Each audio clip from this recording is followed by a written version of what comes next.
Hey everybody, we're back for part 2 of this anniversary edition. Boy, this woman like to wore me out this week. We celebrated our anniversary. She took love to the next level. I love you, girl. Love you too. 31 years, sweetheart. Can you believe that we have been together this long? No. It's I can't believe, one, that it's been 31 years. It doesn't seem like it's been that long. It really doesn't. When you're having fun, right, time flies by. Listen, tonight we want to give you 5 more things that we've practiced, experienced over the last 31 years that have made our marriage what it is. And as always, want to give you a little disclaimer. Yes. The disclaimer is that this podcast is for married and seriously dating couples, and it's also for educational purposes only. Yeah. So if you're ready to stay married, take it to the next level and experience passion, love, and intimacy, and be naked and without shame, you're in the right place at the right time. Come on in. We made it through the test. Strength and need, love and sex. All right, y'all, we are back at it for part 2 of this anniversary edition. We gave you 5 things last week on what we've done to keep our marriage strong. Want to give you 5 more. Baby, what's one of the things we love doing more than anything?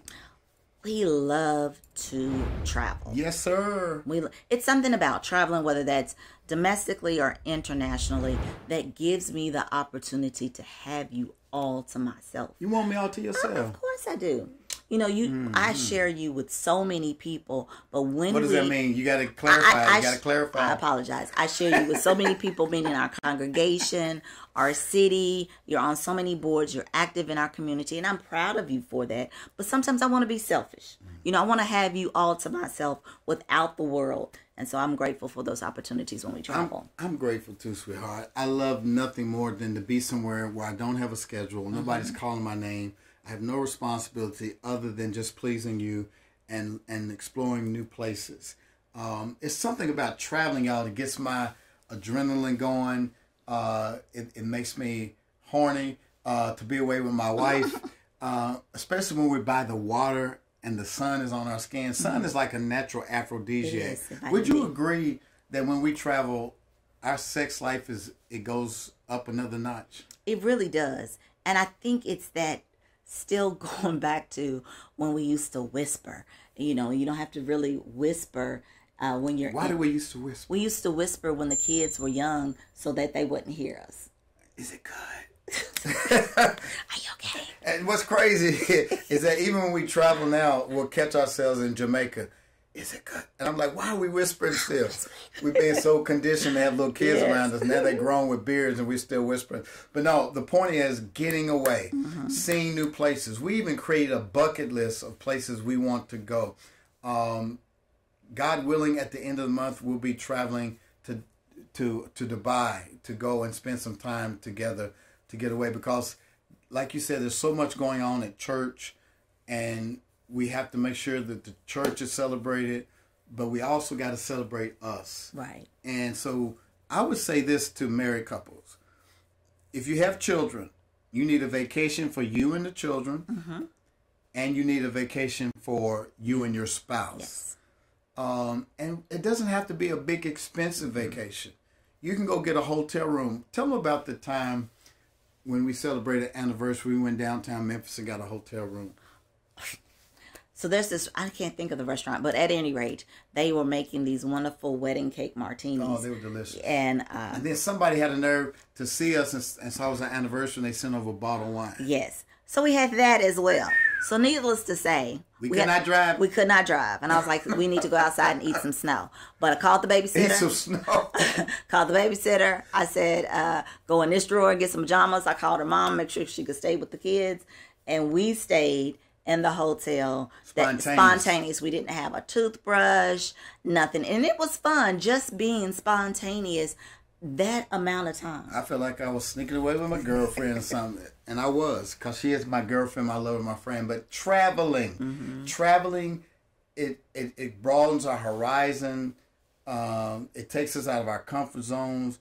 It resets us sexually and intimately. And I would encourage everybody out there who is thinking about being married to make sure you travel together. Put it in your budget. Put it in your family budget that we're going to have a vacation for the kids, but we're going to have a vacation for us.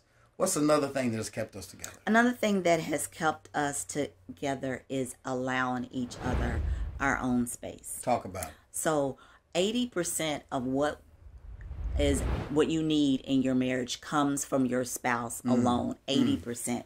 So that other 20% comes from friend girls, our friend guys, fraternity, sorority, other auxiliary groups that's going to feed into you. You cannot make the mistake of thinking that your husband or your wife is going to supply 100% of themselves mentally for everything when they need to be poured in as well. I got to be honest with you. I didn't come up with this answer. This answer came from Jordan. Okay. Our son. I said, son, what have you noticed about me and your mother?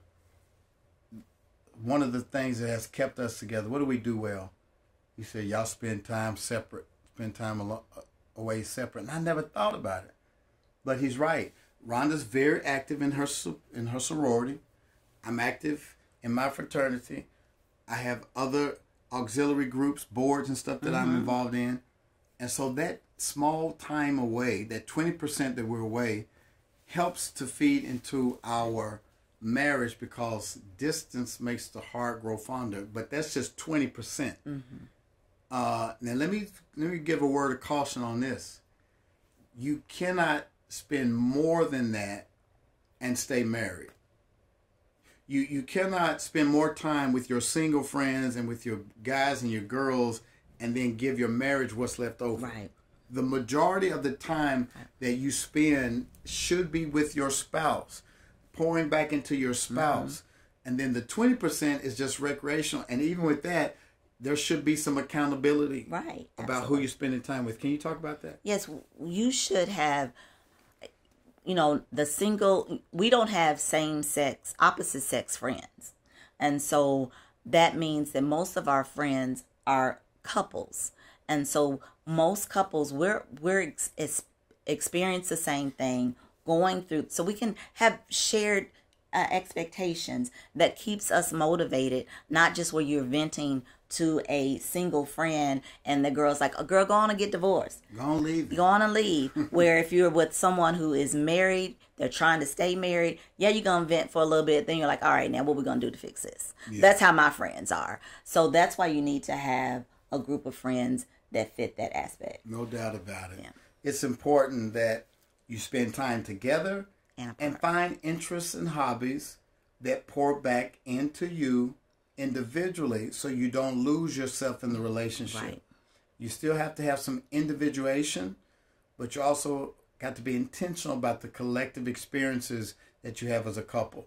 So that's important.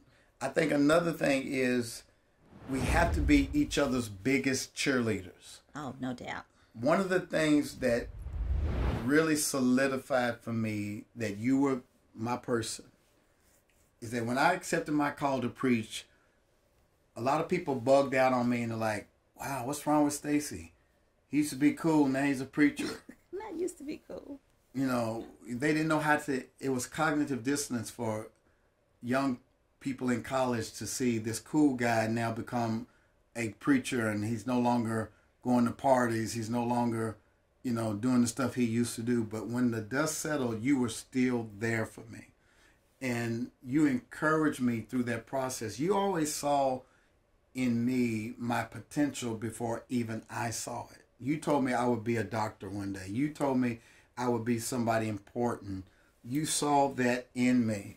And I hope that I've been the same to you. Definitely. In terms of spurring you on towards good works. How important is it for spouses to be the other person's biggest cheerleader? You need to be your spouse's biggest cheerleader because you don't want an outside influence being that cheerleader. Talk about it. You don't want where somebody sees the greatness in your spouse and they're constantly lifting that up and you're not doing it first. You need to be able to be that first touch to your spouse before he or she goes outside the door, and then be the last touch. So it's like that bookend but being the biggest cheerleader, giving words of affirmation, lifting up your spouse, just being able to be there, whether that's being vocal or being silent, I think is very important. You gotta be your spouse's hype person. You know what I mean? When my wife comes out, I be like, "Ooh, girl, you looking good." And I mean that, John. Ain't no capping, as young people saying. When she come out and her outfit is banging, and I see that booty, I'm like, "Oh my gosh, she looks so good." I said, "I ain't gonna be able to preach today. You looking so darn good." You see me looking at you, like really? Yeah, I'm looking straight here, like I don't see you staring at me right now, because I like you. I like you. I love when my wife comes out smelling good. I love walking into the bathroom and I smell her perfume. She's looking good. I let her know on the spot. I hype her up. I'm like, "Girl, you doing that today?" She does the same thing for me. You look so handsome. And I'd be like, now there has been times when I come out, she'd be like, "You can't wear that. That ain't in style no more." And I'd be mad. You do. I'd be mad. But I'm appreciative because she's keeping it hot, honest, open, and transparent. But when I am on my swag, you do a great job of telling me I look good. But not just that.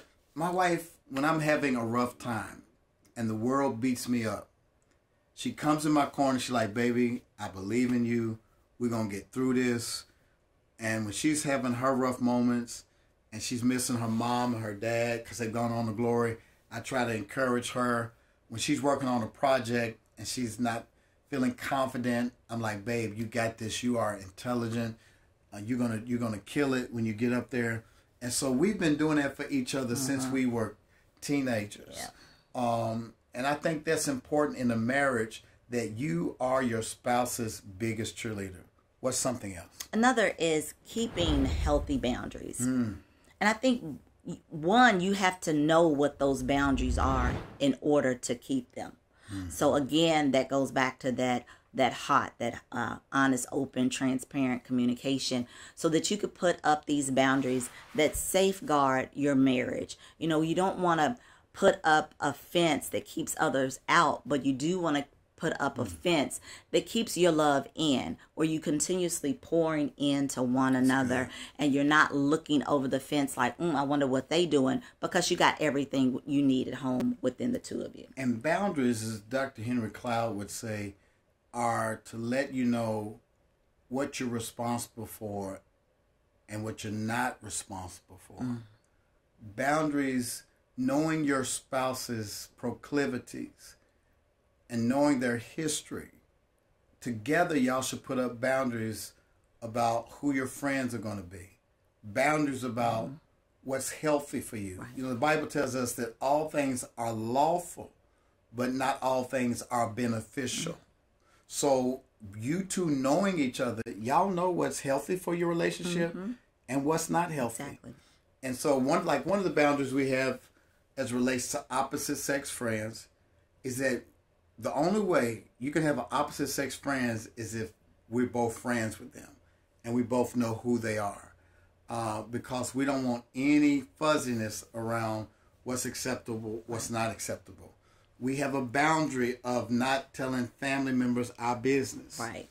Because I don't want us to have a fallout, a disagreement, and she goes and tells all her sisters how much of a jerk I am because of this incident or whatever it was. And then we go to Thanksgiving dinner. She's forgiven me, but all her sisters are like, here he comes. So those boundaries, you cannot air your dirty laundry to your family. Boundaries are so important. Boundaries like, we're not going to watch TV past a certain time. We're not going to answer phones at the dinner table. Just whatever. I think every couple needs to establish their own norms. Oh, I agree. I agree. And each household is going to be different from the next. Like, our boundaries are not going to be our neighbors' boundaries. Right. So the boundaries are to keep us safe. I think the last thing we'll share with you tonight is to set healthy goals together. I think as Stephen Covey says, to operate with the end in mind.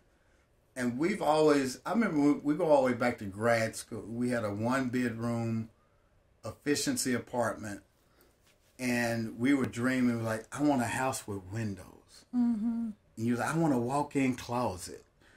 We set this picture of what we wanted, and we've been able to establish that. We really have. We've seen it manifest because we put those goals out there. We spoke those things that were not as though they were. And even now we're talking about, what do we want to do when we retire? We want to continue to be able to travel. Absolutely. So that requires us both to set financial goals together.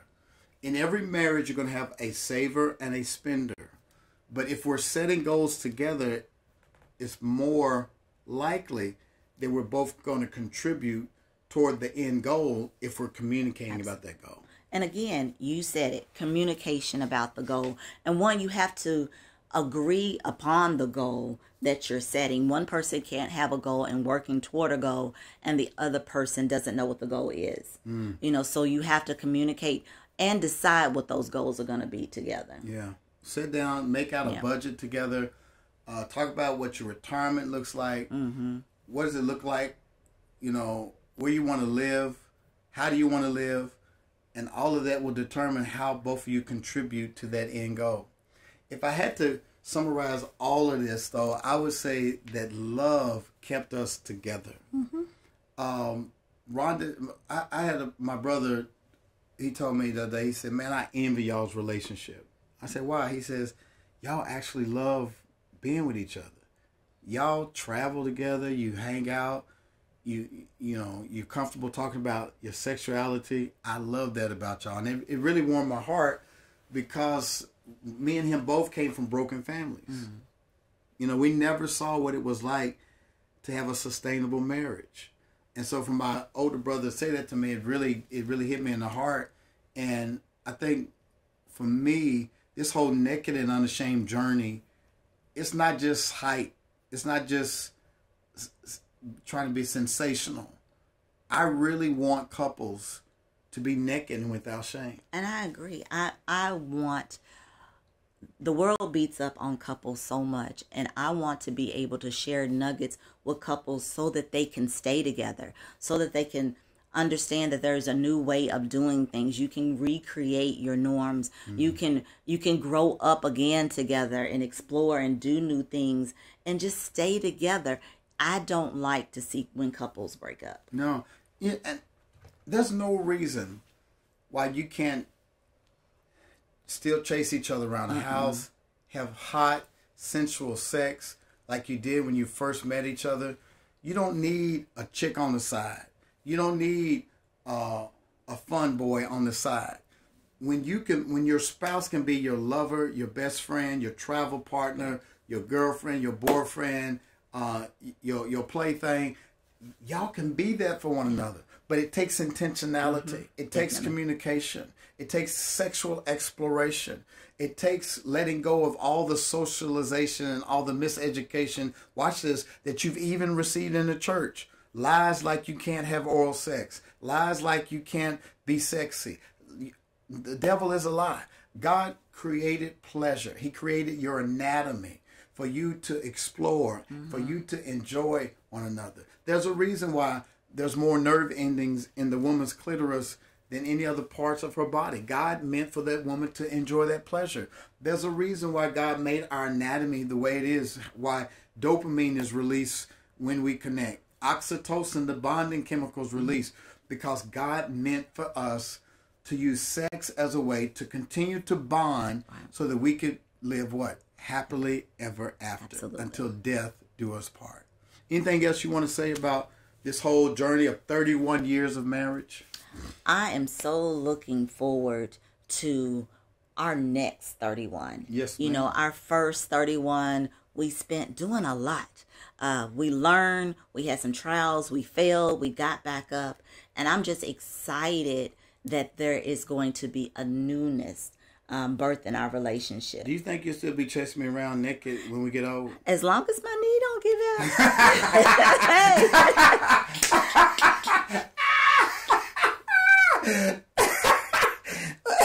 I hope my tail holds out. Right. Sound like the lion on the Wizard of Oz. Hope my tail holds out. That too. And listen, guys, we want to thank you guys for being a part of our journey. These 31 years have been amazing. I love my wife with my whole heart. She is the wind beneath my wings, for real. It's my candy girl. And I always pray that God would give me, try not to cry, always give me somebody that would love me for me. And you've done that for me, sweetheart. You have been the puzzle piece I always was searching for. And the Bible says, he who finds a wife finds a good thing and finds favor with the Lord. And I found favor by finding you. And I just thank God that he tailor-made you for me. And nothing makes sense when we're not together. And I love you with all my heart. Listen, if you enjoyed this podcast, would you do us a favor? Would you please comment, subscribe, and share? Please. I want to see this week. I believe we might already did it. I want to see if we can get over 500 subscribers. I want to get closer to 1,000. Mm-hmm. So do us a favor. Share this with other married couples, other seriously dating couples. And there is an inner circle we would love for you to come and be a part of. We got a tribe of people, of married couples, who we go real deep. Y'all think this is something. We go really deep and intimate with a small group of people, because we believe that in order for marriage to work, you need a coach. We've been married for 31 years. We're sexually certified to be sex doulas and sex educators. There's more we want to tell you, but we can't tell you on YouTube. We take the gloves off with our inner circle. You need a community of people who are trying to stay married like you are. And we've created that community. It's called The Eden Circle. How do they become a part? If you're interested, the website to go is theedencircle.com. Again, theedencircle.com. Read about it. Check it out. If it's something that you think that you would love to do, please join us in the Eden Circle. And tonight, we're going deeper. Part 2, the Spencers After Dark. You get to tune in and ask us questions on Instagram, TikTok, YouTube. Come on, go text this, share this with your friends who didn't watch tonight, and tell them they're ready to go live. They're going to answer our questions live. So let's have a little bit more conversation tonight, 8 p.m. Central Standard Time. Have we told you lately that we love you, and we want you and your spouse to be naked together, open, honest, and transparent, and take out all the shame that society's been trying to dump on you, because God meant for you to enjoy intimacy, enjoy sex, enjoy passion, because he created it for married couples. We love you guys, and we'll see you tonight at what time? 8 p.m. Central Standard Time. We'll see you then.